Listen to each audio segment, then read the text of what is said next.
Welcome to the Shiloh Daily Connection. Today I'd like to share with you about Joseph. Joseph was next to the youngest child of Jacob, and Joseph was given some promises by God in the form of dreams that showed that he someday was going to be the leader and his family would bow down to him. And in that process, he endured a number of trials because the brothers sold him into slavery. He ended up in prison, and he stayed in prison for 13 years. And it was probably about 22 years before Joseph saw his brothers and his dad.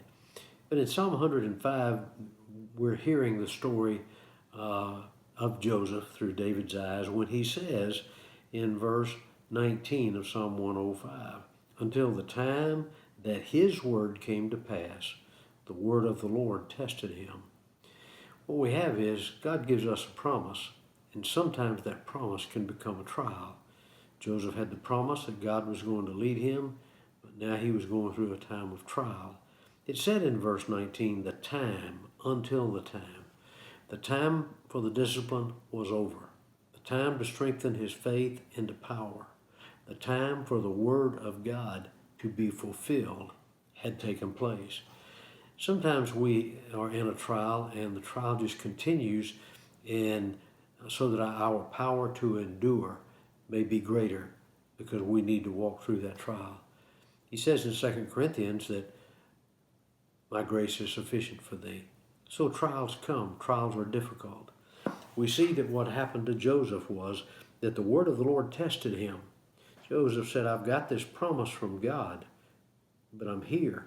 We don't know that Joseph ever questioned God. He just lived in the power of that word. So we come to find out that as Joseph endured the promise, endured the trials, that as a result of that, God set him free. And God set him free to be a king. He rose into power in Egypt. He was set free to serve God by delivering his family. Jesus sets you and I free to serve him. So sometimes the trial comes for discipline to strengthen our faith. So, are you in a trial? Do you have a promise about that trial? God who gives the promise will also deliver us when the time is right, once we've been tested and tested to be true. Thank you.